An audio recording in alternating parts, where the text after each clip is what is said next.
Olá!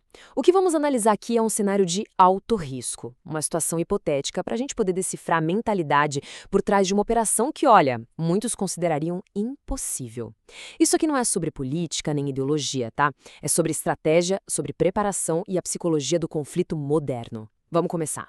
Essa frase, ela define perfeitamente o que está em jogo. O que parece ser um ato repentino, sabe, aos olhos do mundo, na verdade é o resultado de um cálculo meticuloso. A vitória não acontece por acaso, não. Ela é construída muito, mas muito antes do primeiro disparo. Agora pensem nessa manchete. O mundo vê fogo em Teherã, o preço do petróleo disparando. Mas o que quase ninguém enxerga é que essa operação ela não começou naquela manhã. Ela começou anos antes, no mais absoluto silêncio. Enquanto o mundo todo discutia diplomacia, alguém, em algum lugar, estava desenhando o plano para o checkmate. A primeira pergunta crucial em qualquer análise estratégica é sempre sobre o timing. Por que bem em fevereiro de 2026? A resposta é que guerras, elas quase nunca começam com o primeiro tiro. Elas começam quando uma janela estratégica começa a se fechar. E aqui, três fatores convergiram para criar o momento perfeito. Primeiro, o regime iraniano estava enfrentando enormes revoltas populares, ou seja, estava sangrando por dentro. Segundo, a diplomacia se mostrou uma farsa. E terceiro, e talvez o mais importante, uma janela militar crucial estava prestes a se fechar. Pois é, o que para o público parecia uma tentativa séria de paz, nos bastidores era uma corrida frenética contra o tempo. A diplomacia não era um caminho para a solução, era uma cortina de fumaça que o Irã usava para ganhar o seu ativo mais precioso em um conflito: tempo. E é aqui que entra o conceito de engodo estratégico. Os Estados Unidos e Israel usaram a esperança do Irã contra eles mesmos. Enquanto os diplomatas apertavam as mãos para as câmeras, o porta-aviões USS Gerald R. Ford já estava se movendo para a posição de ataque. Fizeram o inimigo acreditar numa saída política, enquanto a peça final do checkmate era posicionada no tabuleiro. Bom, já entendemos o porquê. Agora, vamos mergulhar no como. A execução meticulosa que transformou anos de planejamento silencioso numa tempestade de poucos minutos. O ataque foi uma verdadeira aula de sincronia tática. Foram meses de preparação com agentes infiltrados instalando sensores. Horas antes, drones furtivos limparam o caminho, sabe? Confundindo os radares iranianos com um monte de alvos falsos para que as bombas de verdade chegassem ao destino sem nenhuma resistência. 30 bombas. O ponto crucial aqui é que esse número não foi para mandar uma mensagem. Foi para garantir com certeza absoluta que nenhum bunker, por mais profundo que fosse, ia ficar de pé. O objetivo era a eliminação, não o aviso.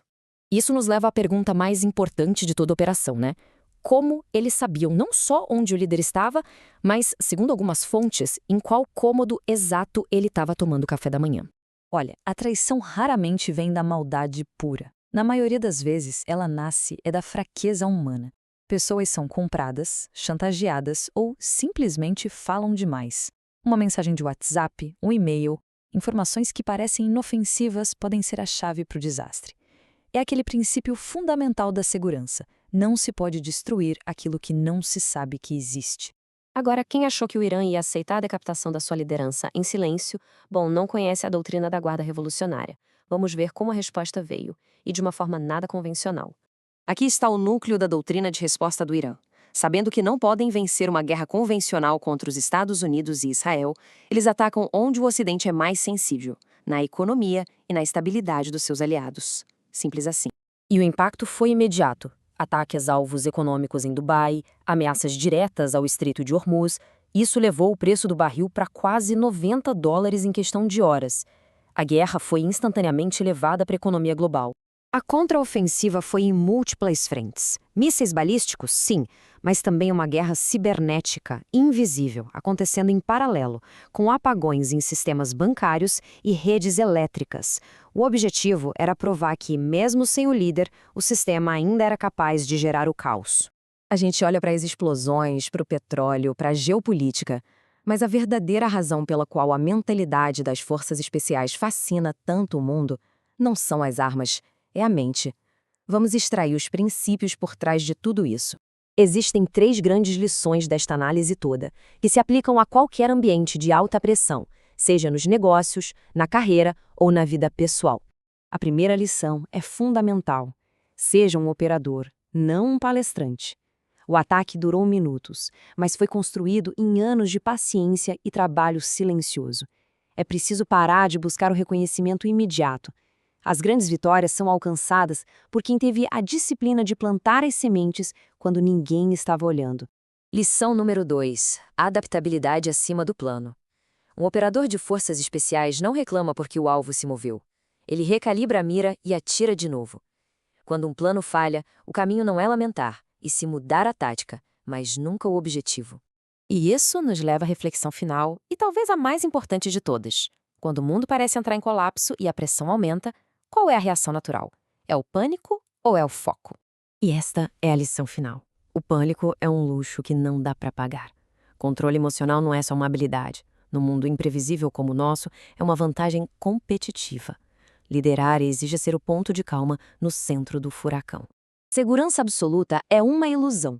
O cenário que a gente analisou aqui prova que ninguém é intocável. A única segurança real, portanto, não está em evitar o caos, mas sim na capacidade de manter a clareza e agir com precisão quando o ambiente inteiro entra em colapso.